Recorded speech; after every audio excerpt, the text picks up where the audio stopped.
We're holding on Lamed Vav, Amud Aleph. Right? We talked about the goats last week. Mm. We got to the two dots, correct? We finished that piece of Gemara. We got to the two dots. Mm. Talked about the fellow that grabbed the goats to pay for the chushla that he ate, and then we talked about that case, or we only talked about an Eved Katan? Eved. Oh, we ended off with Eved Katan. Everybody. That's right. Yeah. Whether she is aware of it. Where the mother forgets She about will the child. forget, yeah. Okay, fine. So we didn't do the goats yet. Then do it. Okay, so 1, 2, 3, 4, 5, 6, 7, 8, 9 lines up from the bottom.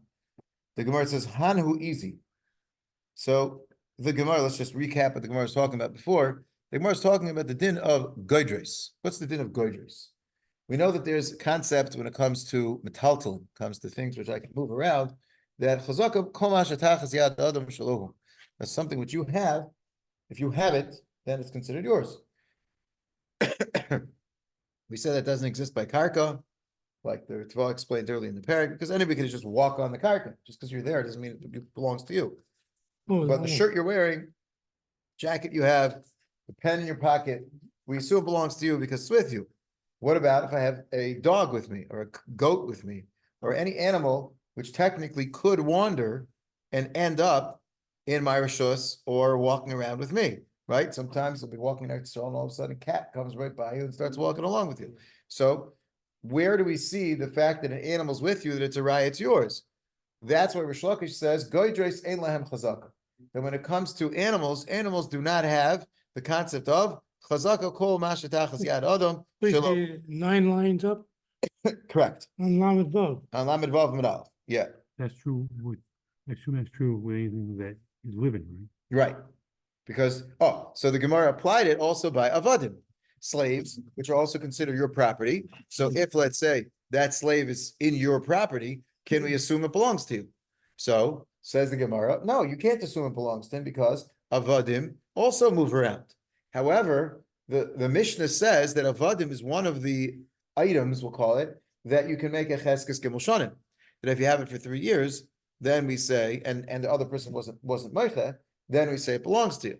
So we said, well, I thought you just told me that avadim and godros don't have a chazaka. Answers the Gemara, it doesn't have a chazaka right away, but it has a chazaka after 3 years. In other words, the concept of the fact that you have it shows that it's yours is not necessarily true, because maybe it wandered into your rishus. Maybe you're just holding it because you found it in Rishus Rabbim walking around. But once you've been with it for 3 years and the owner hasn't said anything, that's already a raya that it belongs to you, and therefore the idea, the concept of cheskes gimel shanim applies certainly by avadim, as the Mishnah says. The question in Rishonim is, will it apply to animals as well? So according to most Rishonim, the way that we learn the Gemara is that the Gemara is simply separating between a chazaka miyad and a chazaka after 3 years. That avadim and godros are basically in the same boat. They both do not have an immediate chazaka, and they both have a chazaka after 3 years. And godros are. Godros are animals. So that'll be after 3 years. But Kasha is, but the Mishnah doesn't say that. The But Mishnah- dakas, right? Oh, so then we saw Rabbeinu Gershom said there's a difference between dakais and gasais, that gasais don't need this concept of 3 years because they can't really travel that far, and the owner will probably realize when they're wandering out of the pen. Whereas goats and smaller animals, they jump around, they jump over fences, and they go run off into different directions, and then you're not going to be able to find them. So therefore, when it comes to a behemoth daka, a smaller type of animal, like goat, sheep, then we say that's where the din of godros applies, that it's only after 3 years. You're saying that a big animal is different. Big animal is Yeah. like my pen in my pocket. The fact that it's in my backyard means it belongs to me, because it's not going to be wandering all over the city. That's according to Rabbeinu Gershom. Other Rishonim disagree, and they say no. The fact is, it does wander. Just might take as long as a turtle does to wander. It might take it some Yes. time, but eventually it'll wander off somewhere. So it's not really right. So that's a discussion between Rabbeinu Gershom and the other Rishonim. And also, there's another conversation in the Rishonim because there's a glaring question, which is that the Mishnah only lists avadim, but why doesn't it list behemoth? If you tell me that there is a concept of cheskes gimel shanim that applies by avadim, then shouldn't the Mishnah also have said behemoths? Avadim are oisaperes tadir. Behemoths are certainly oisaperes tadir. I'm using them constantly, especially if I use I use that shore to plow, to go ahead and do things, to do threshing.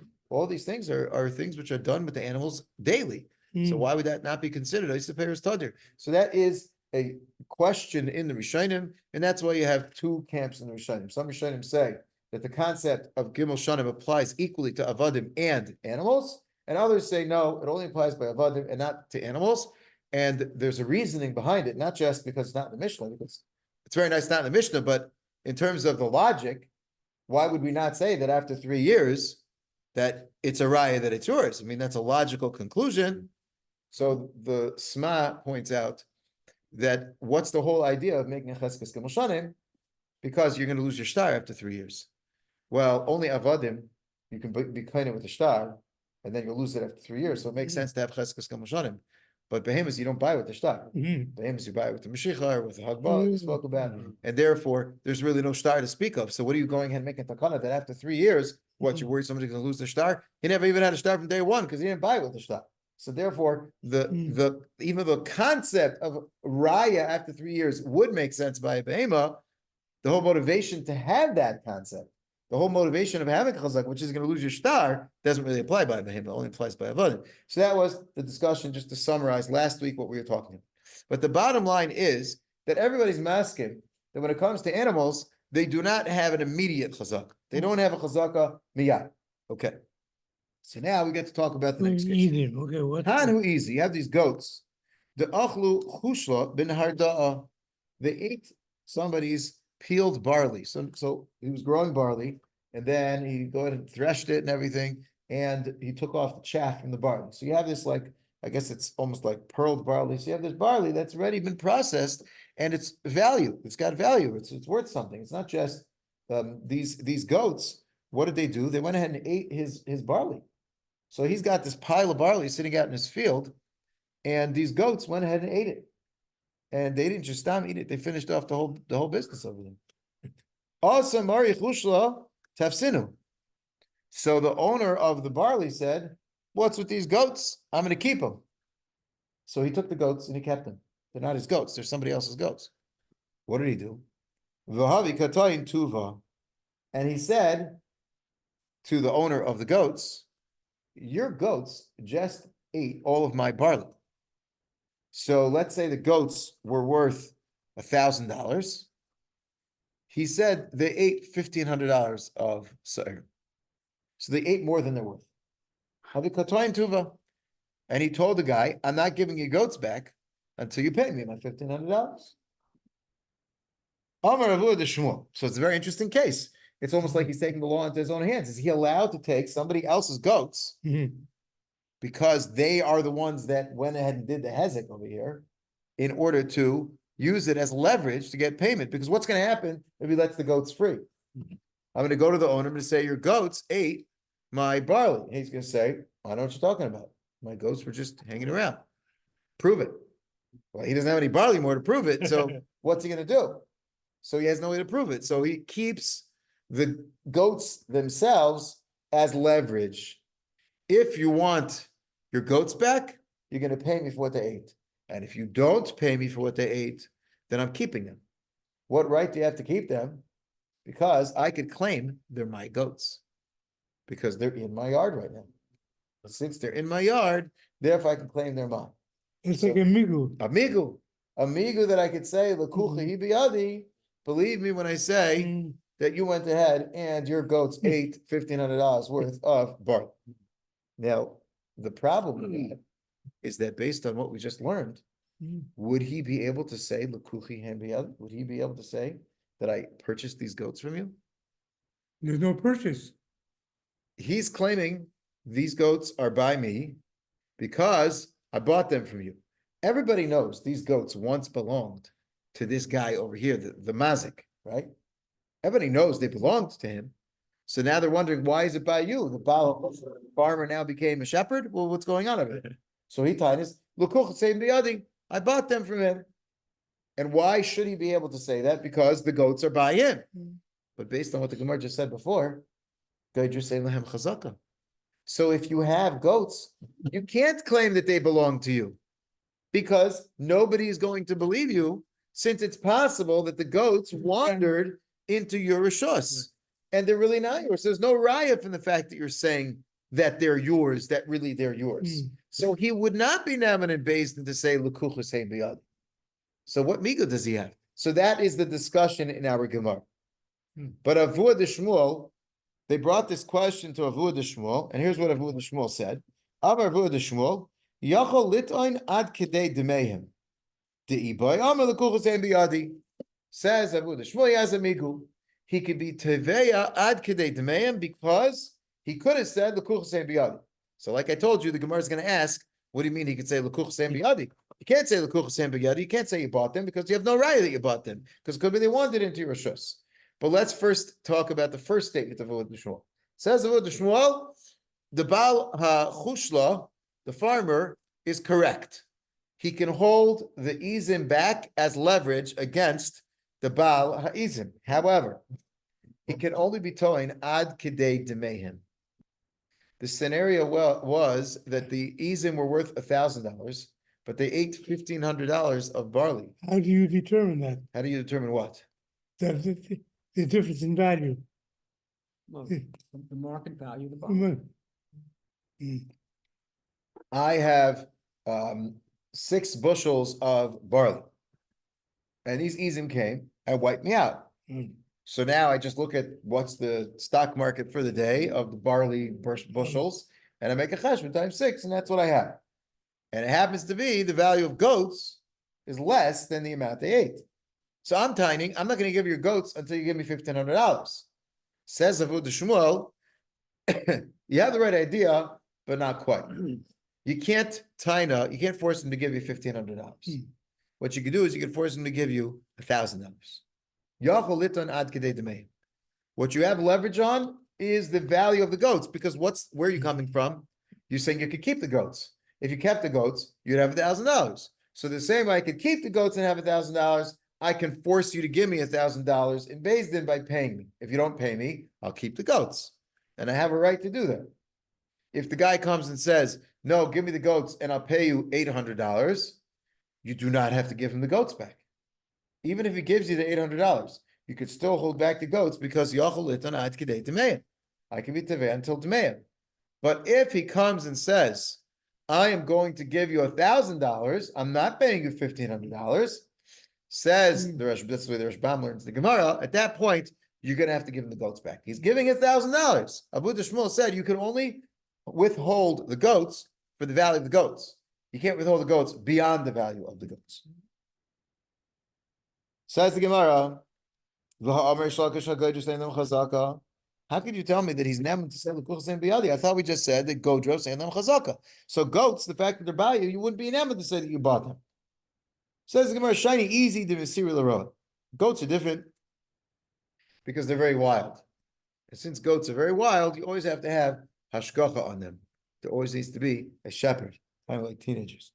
Va'ika tzafra upanya, says the Gemara. But that's very nice. What about the morning and the evening? Now, what does the morning and the evening have anything to do with it?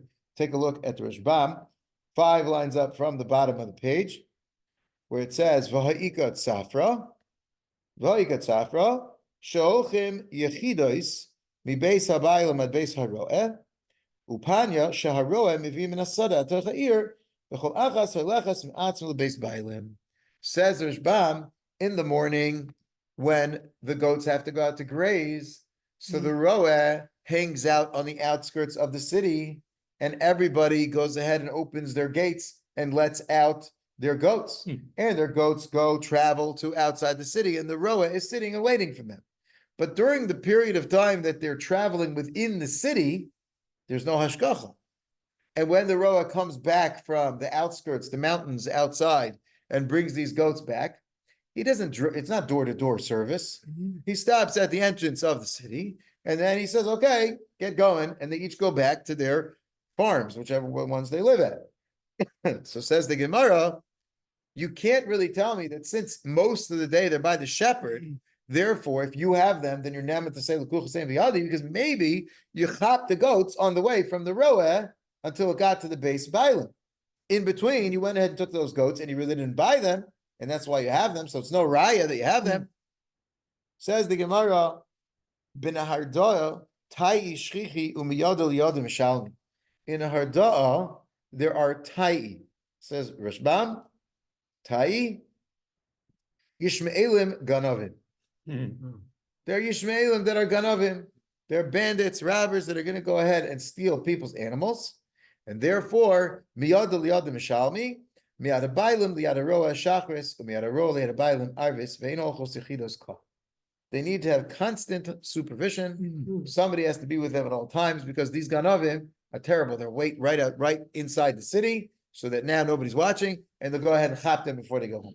So therefore, in this situation, they have constant supervision. Since they have constant supervision, how did I end up with these easy? So the way I ended up with these easy is because you obviously weren't supervising them, but nobody else knows that. So I could come and say, because normally they are supervised. Over here, they weren't supervised, and that's why they went ahead and ate all of his chushla. But now he has an advantage that he's able to say, because everybody's going to assume that they're being supervised the whole time. Okay. So bottom line says the Gemara that in a case where somebody's animals come onto your property and start wreaking havoc on your property, you're allowed to hold on to that animal in order to be teveya, in order to claim the full value of the hezek, if the full value is less than the value of the animal itself. Once you've gone beyond the value of the animal, then you no longer have the leverage to hold onto it and claim the full value of the nezek. Good? That is the maskana of the Gemara. That is a machlokes rishonim. The Ritva over here says, who told Rashbam that the case is where he claimed $1,500, and Avuda Shmuel comes and says, no, it's only $1,000, and comes Avuda Shmuel says, you can only be paid $1,000, other $500, you don't have to. He doesn't have to give you. Says the Ritva, really, what Avuda Shmuel was saying was that you're probably not going to be able to force him to give you $1,500 because the only leverage you have is his goats, and his goats were $1,000. So why would the guy be masking for you to go ahead and say, I'm going to hold back for $1,500. We want your goats back. I mean, why would I pay you $1,500 when the goats themselves are only worth $1,000? Just because you said so? No reason for me to do that. So therefore, says the Ritva, practically, Avuda Shmuel was just saying that you're probably only going to be able to force $1,000 out of him. You're probably not going to be able to get more than that. But says the Ritva, if you want, you could tell him, I'm not interested in your $1,000. I want $1,500. Unless you give me the $1,500, I'm not giving your goats. And that's what he owes him. That's what that was his loss. That was his loss. Right. But remember, we don't have a right that that's his loss. Right. That's his claim that that's his loss. But over here, I have the leverage of the goats. But the goats don't really add up to the value of the $1,500. So what right does he have to hold the goats back if you're willing to give me the $1,000, the value of the goats? I have no raya that it's $1,500 of hezek. Says the Ritva, no, you do. You know why? Because what's the migu? The migu is lekufos hein biyadi. They're my goats. If they're my goats, they're my goats. How do you look at the taina of lekufos hein biyadi? Is the taina of lekufos hein biyadi that you have a migu that you have $1,000 because the value of the goats is $1,000? Or is the migu of lekufos hein biyadi, I have the ability to keep your goats? In other words, normally we look at things as dollars and cents. We say, well, okay, you come to me and you say right, Reuben comes to Shimon. Shimon, you owe me $100. Shimon says, Reuben, I borrowed from you $100, but I paid you back. And believe me, I paid you back because I could have said I never borrowed it from you. If I say I never borrowed it from you, then that means we don't have a relationship. The point of saying I never borrowed it from you means I owe you $0. So whether I say I paid you back and I owe you $0, or I say I never borrowed and I owe you $0, the point of saying I owe you, the point of saying that I never borrowed is to say I owe you $0. It's the value. So therefore, says the Rashbam, when you say, Dev amigo, I could have said these goats are mine, it doesn't mean the goats are yours. It means you have $1,000 in your pocket. I have the ability to keep your $1,000. So since I have the ability to keep your $1,000, I'm not releasing them until you give me $1,000. You're going to come and say, okay, listen, let's settle on $700. No, I'm not settling for anything. I'm not releasing these goats until I get $1,000. The $1,000 is in my pocket. But once you ask me for $1,100 or $1,200, then I say, nothing doing. I'm not giving you that. Give me my goats back. Here's $1,000 fair and square. The rest of it, you bring Aiden. If you don't have Aiden, you can't get the rest of the money out of me. Says the Ritva, not true. Because the Migu is, you could have said the goats were yours. The Migu is not. I could have said I had $1,000 in the goats. The Migu is I could have kept the goats. Since I could have kept the goats, says the Ritva, you could withhold the goats for the full value of whatever it is that the hezek is. So that's a machlekes, a very interesting machlekes. When I am teifis your property in order to force you to pay me, can I keep it for more than the value? No. That is the Rashbam's answer. The Rashbam is learning that's the pshat in the Gemara, and the Ritva is saying that's not pshat in the Gemara. The Gemara is not limiting my ability to keep these goats as leverage. The Gemara is simply saying that it's not practical to ask for more because there's nothing forcing him to pay you more. Now, it's interesting because we would say that this is very similar to the concept of a mashkon. A mashkon, collateral, in a halva, kind of works a similar way. I'm lending you money, but I want to guarantee that you're going to pay me back. So I take a collateral. I take a mashkon. What happens if the mashkon doesn't add up to the full value of the halva? A lot of the times, the collateral is not something which is the value of the halva. The value of the halva could be much more than that. But the fact is, right? I need $1,000, so I'll give you this watch. It's worth $500. Hold on to the watch, and that's your mashkon. Then I'm going to come pay you back and give you $1,000. If I'm coming back and I'm saying, listen, I'll give you $500 for the watch, so we're going to say that wasn't the deal. I don't have to release the watch. I took the watch, I died to the hachi that you're going to pay me back for $1,000. So why, when you come back and you say, listen, I don't remember anything about $1,000. $500 is the value of the watch. I'll give you $500. Why should he have to release the watch? He shouldn't have to release the watch. He took it l'chatchila in order to get the chayiv back. So when it comes to mashkon, we could have the same shiloh. Can you withhold the mashkon or not? So it could be, we could say the mashkon case is a little better because in that case, the lova gave it meiratzon. He gave it to the malva saying that kol zman I don't pay you back, you can hold back the mashkon. What that means, what we would think that means is kol zman I don't pay back the full value of the halva. But here, where it's kind of you're forcing a mashkon on me, you're grabbing my goats, and now you're forcing me to go ahead and pay you, maybe it's different. Maybe over here, we would say that you can't be teveya more than the value. You can only be teveya the value itself. So that is a machlekes rishonim over here. What is the din when you're typhus? Can you be teveya more than what the actual value of the mashkon is? Okay. The difference is really different because in that case, it actually proof, and we don't know exactly how much it was. In this case, we don't really know. We take anything his word that it's $1,500 For the hezek, correct. But we do know the value of the mashkon. right. But we don't. In the case of the halva, we also don't know the value of the halva. I'm claiming, the Mal was claiming it was $1,000 or $100. But the Lova no, because The Lova Lova knows what he got. Right, but now he's denying that, right? It's possible the Lova forgot. It's possible the Lova forgot. And the Lova is saying that all I remember is that it was $50. I don't remember it being $100. And Haraya, the mashkin is a $50 mashkin. Why would they give you a $50 mashkin for $100 Lova? So it must be, it was $50. That's what he says. Now, there's an interesting case that the Mordechai talks about, which is a twist on this whole business. What happens if I'm the Malva, right?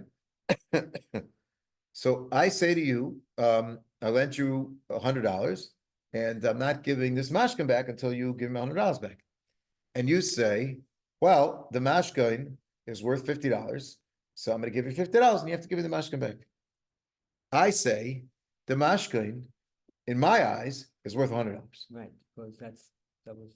Well, not just because the value of the halva was $100, but because this it has some sentimental value. It's meaningful to me. The mashkin is meaningful to me, so I would pay $100 for it, even though the price in the shuk is $50, and that's what the loivatain is. But the malva says, no, I would pay $100 for it. Would that be a valid reason to withhold the mashkin? That's the Mordechai's question. The Mordechai says, I have no idea why that would be a valid time. Why would that be a valid time? How could the malveh upgrade the value of the mashkon in order to be tavea more of the chayv. He can't say something which is against what the shuk value is simply because he wants to claim more in alva. And says the Mordechai, I'll bring you a raya. I'll bring you a raya. The raya is our Gemara. Because what does our Gemara say? Our Gemara says that the Baal HaChushla was trying to claim more, $1,500, when the Izim themselves were only worth $1,000. And what did Avu Shmuel say? He said, you can't do that, only Ad Kidei Demeim. Says the Mordechai, if you remember, there's a Gemara in Bava Metzia that we learned in the din of Shomrim.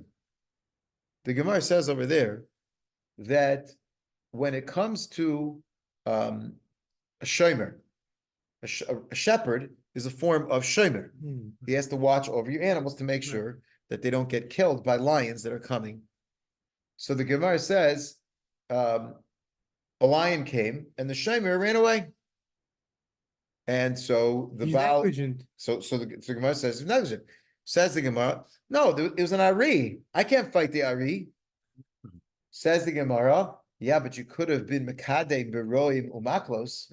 You could have paid all of the shepherds in the area to come and go against that Ari, and then the Ari would have run away. Says the Gemara, how much would he be able to pay the shepherds in order to get the money back from the owner of the animals? Says the Gemara, you can go ahead and hire them for the full value of the animals. So if the values are worth $1,000, you could pay $1,000 to the Rohim to come and save these animals. Says the Gemara, how does it make any sense? Why would you be able to spend $1,000 to save $1,000? Just lose the $1,000 and it's done. $1,000, you're definitely gonna have to pay to these Rohim. So just go ahead and take your chances. Maybe the Ari is going to get full after a couple of goats and he won't eat the rest of them. Who knows? But why would you go ahead and pay $1,000 to lose $1,000? Says the Gemara, Mishum Kaishra Dechiyusa. Those animals are used to me, and I'm used to them. I know the way that they behave. They know where I live. When they get lost, they always come back. There's a Kaishra Dechiyusa. There's an attachment, not sentimental attachment, but it has a value attachment to me. There is a value which is beyond the market value, which is only valuable to me. Says the Gemara, therefore, you'd be willing to spend $1,000 not to lose $1,000 because the $1,000 is actually worth a little bit more to you. Says the Mordechai, isn't that the case like the mashka? In this case, what is the Baal HaChushla saying to the Baal HaIzim? He's saying, I know that in the market, these Izim are worth $1,000, and therefore, Avu Shmuel is telling me I can only tie in $1,000, but I know to you, these Izim are really worth $1,500. To nobody else, they're worth $1,500, but to you, they are worth $1,500. So I'm going to tell you that these Izim, I'm going to hold back unless you give me $1,500 because the hezek was $1,500 and the value is $1,500. Up to Mordechai, and what does the Gemara say? No, you can't, according to the Rashbam's way of reading the Gemara. Avu Shmuel says, Yochel itoin ad kidei demehim.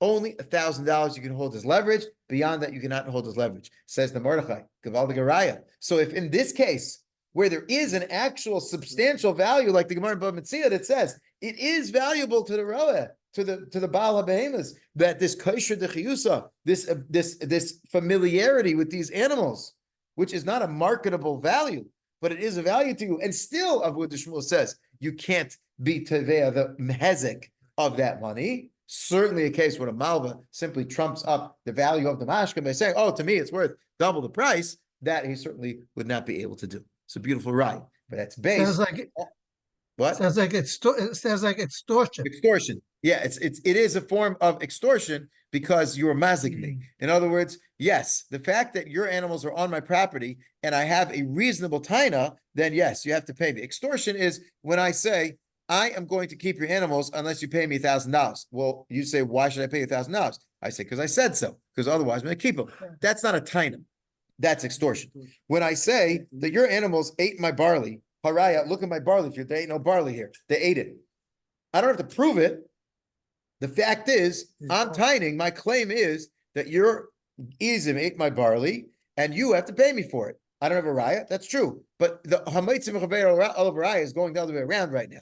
Because I could tie and your goats are out. So therefore, you have to go ahead and pay me. So it's leverage. It's not exactly extortion. Okay.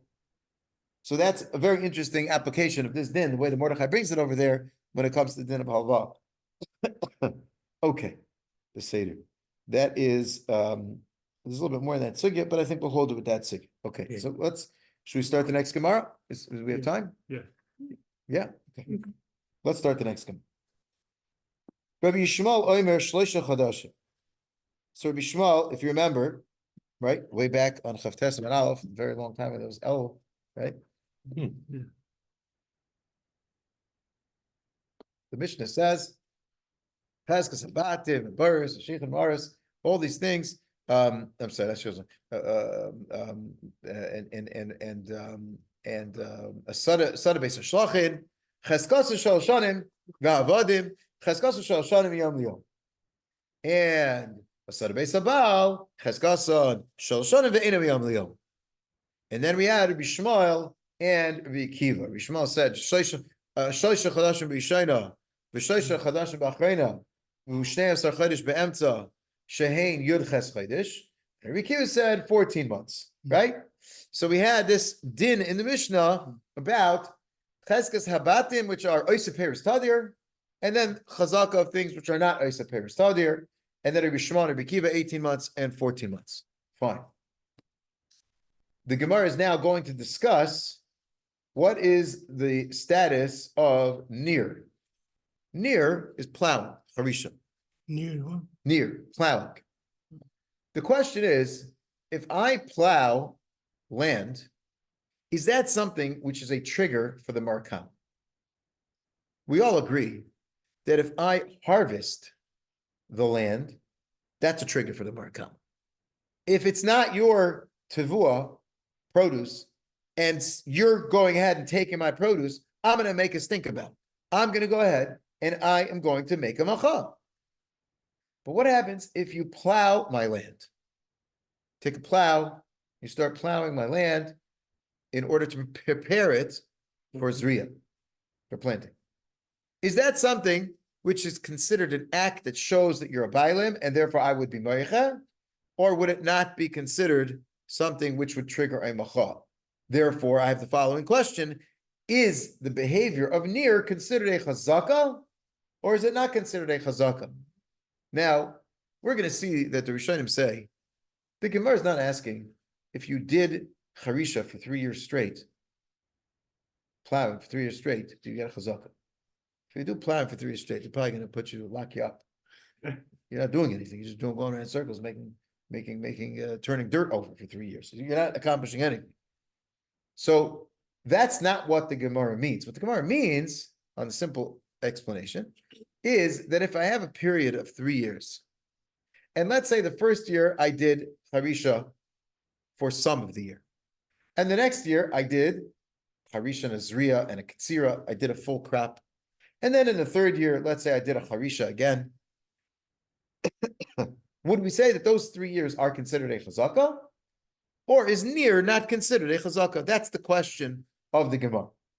The Gemara wants to answer that question based on the Mishnah. Says the Gemara, Leima Nir ikavinayu. Maybe Nir is the difference between Rabbi Shmuel and Rabbi Akiva. Rabbi Shmuel saw Nir lo havi chazaka. Rabbi Akiva saw Nir havi chazaka. Take a look at the Rashbam, second line from the bottom. Rabbi Yishmael Savar Nir lo havi chazaka. Rabbi Yishmael says Nir is not chazaka. Ela gemar peri. Hilkach tzarech gimel chadashim barishayna v'gimel chadashim b'achreina debehachi gadel pri kol tzarka v'yud beis chadashim be'emtza debe'inan mitzufin. Says the Rashbam, according to Rabbi Yishmael said 18 months is 3 years of chazaka by Yisada beis haba. How does 18 months equal 3 years? 18 months is not 3 years. Because the first year I did 3 months. So let's say I planted some, Rashbam says I planted oats. And oats will grow in 3 months. And now I have my oat crop. So I have 3 months where I plant and then I harvest oats. Then I have 12 months where I have wheat, which grows over 6 to 8 months, something like that. And I have to prepare before and I let the land rest a little bit at the end of the year. And then at the end of those 12 months, I have 3 months where again I plant oats and I have 3 months of oats. So that is the opinion of Rabbi Yishmael. Says Rashi, says Rashbam, if Nir was a chazaka according to Rabbi Yishmael, how long do I have to plow the land? 1 day. Definitely less than 3 months. So if Nir was a chazaka, then in year 1, I would do Nir. In year 2, I'll do 12 months of a full harvest. And then in year 3, I'll do Nir again. Why would I need to do 18 months? 3 months in the beginning and 3 months in the end. I don't need 3 months of plowing. So must be Rabbi Shmuel holds that Nir is not a chazaka. It's not going to work. And that's why he says 3 months, 12 months, 3 months. Because I need to have harvests. I could have a short 3-month harvest, a long 12-month period of harvest, and then a short 3-month harvest, and then I have 3 units of chazaka. But what does Rabbi Akiva hold? Rabbi Akiva says 1 month. Says Rashbam, Rabbi Akiva Sava, Nir Havi Chazaka Hilkach, B'chodesh Echad Sagi Kidei Lasais Nir. I could plow in a month. 1 month of plowing every once in a while to like really break up the dirt well. So then, according to Rabbi Akiva, I have a chazaka now. So the Gemara wants to say that the machlekes Rabbi Shmuel and Rabbi Akiva in the Mishnah. Why does Rabbi Shmuel say 18 months? And Rabbi Akiva says 14 months. 18 is 12 plus 3 and 3. 14 is 12 plus 1 and 1. What are they arguing about? Says the Gemara, you know what they're arguing about? If Nir is a chazaka. Rabbi Shmuel says you need 3 months before and 3 months after because you need to have a cycle of a small harvest or a different type of harvest, a shorter harvest. And Rabbi Akiva says you don't need a harvest. All you got to do is Nir. So 1 month is good enough.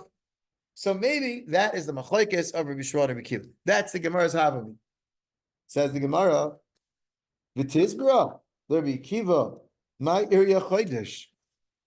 Afilu yom echad nami.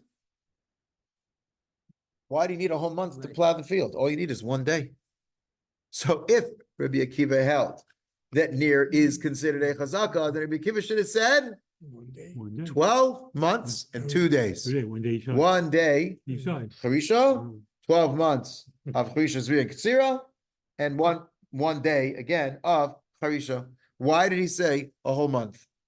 Ella, says the Gemara, Dekule Alma Nir Lo Havi Chazaka. But rather, Yeah, really because- everybody agrees that Nir is not considered a chazaka. V'hacha peira rabba upeira zuta ike b'naihu. What's the machlekes between Rabbi Shmuel and Rabbi Akiva? Peira rabba or peira zuta? Peira rabba means big fruits, and peira zuta means small fruits. What does that mean? Explains the Rashbam. Peira rabba upeira zuta ike b'naihu, top line in the Rashbam. Now the second line. Rabbi Yishmael Svirle de lo Avi Chazaka Achi Laket Peira Rabba. Rabbi Yishmael says you don't have Chazaka until in the short harvest you have what's called a Peira Rabba. Dahainu Kishenigmera Kol Hativua Lefikach Tzarch Shlosh Chadashim Kigay Seirim Veshibal Shual Ve'adashim Shigedelim Begimel Chadashim. Lentils grow in 3 months. So if it's lentils or it's oats or it's barley, in 3 months, you're going to have a cycle of a zriya and a ktsira. So therefore, if we're talking about how I get a chazaka, Rabbi Shmuel is saying like this, you don't have to do 3 years of wheat. If it's 3 years of wheat, it's going to take you 3 years. You don't need to do 3 years of wheat. The first year you could do barley, and that's going to take you 3 months. Second year, wheat. And then the third year, you do barley. Why does he let you do barley the second year? Because then you're only going to be using the field for part of the year. And you need to maximize the usage of the field. Because barley's only grow for 3 months. But wheat's going to take like 6 to 8 months to grow. So therefore, you need to have as much growing in that middle year as possible, which would be chita. But the year before and the year after, all I have to do is a short harvest, like these things, lentils and things like that. 3 months is good enough. That's what Rabbi Shmuel holds. That's called Peira Rabba. So Rabbi Shmuel point out Pei Rabba is kind of misleading because really we would say wheat is the Pei Rabba and this is the Pei Zuta. So the Ritva says it doesn't mean Pei Rabba, it means Pei that's more Rabba than the Zuta. It's all relative. It's not really the biggest substantial Paris Tavua that you would have, but it's bigger than Perizuta. And what's Perizuta? Rabbi Kiva Sav or Perizuta. Dainu Kegoin Shachas, Shigodo Bishleishim Yoim Havi Chazaka, Av Bishlei Nigmar HaTavua. We're going to skip that for a second. Continue to Rashbam. Inami Kegoin Yerek, the Gedelim HaYirakos B'Chedeshach. You go ahead and you plant some cucumbers. In a month, you're going to have cucumbers growing. You plant tomatoes. In a month, you're generally going to have some tomatoes growing. So you already have something to harvest in 1 month. So Rabbi Akiva holds, you don't need to have a harvest of 3 months of like a solid tavua, like lentils and like oats or barley. It's enough that you grow some cucumbers or some tomatoes, something which grows in 1 month. A shorter cycle of 1 month is fine to make a chazakah. So according to this, the machlekes is like this. The Tanakama in the Mishnah says, you need 3 years. Why do you need 3 years? Because I need to have wheat. Comes Rabbi Shmuel and says, you don't need wheat. You could do lentils, wheat, and then oats. 3 months, 12 months, 3 months. And comes Rabbi Akiva and says, no, you don't need to do that. You could do cucumbers and then wheat and then cucumbers and you're good to go. You don't have to do anything more than that. The 14 months is good enough. So that means that Rabbi Shmuel disagrees with Rabbi Akiva and he says, what do you mean? 1 month is not considered a chazakah? You can't plant cucumbers over there. You got to plant a tavua. You got to plant something substantial like oats. And Tanakama says, that's a 3-month tavua. You don't do 3-month tavua in a wheat field. This is a field you can grow wheat. Everybody wants to have wheat. Barley, that's for behemoths. That's not for people, right? The wheat is a chashuv crop. So you got to maximize it. You got to do it for 3 years. So that is our machlekes in the Mishnah of 3 years, 18 months, or 14 months, Peri Rabba and Peri Zuta. That is the explanation of Rashbam, which is the way most of the Rishonim learn. There's a Taisvis on the beginning of the Perek Mamish on the Mishnah that does not learn like this because of a problem, and we will see that Be'ez Hashem next week. So we have to remember that's what we're holding Peri Rabba, Peri Zuta. We said Pshat and Rashbam. So Mishnah next week we'll talk about the Taisvis Kasha on the Rashbam's Pshat that he asks on Chafes and Aleph, and he gives a totally different Pshat, and then we'll have to answer his Kasha also on the Rashbam. Okay. Very good. Exactly. Baruch to you.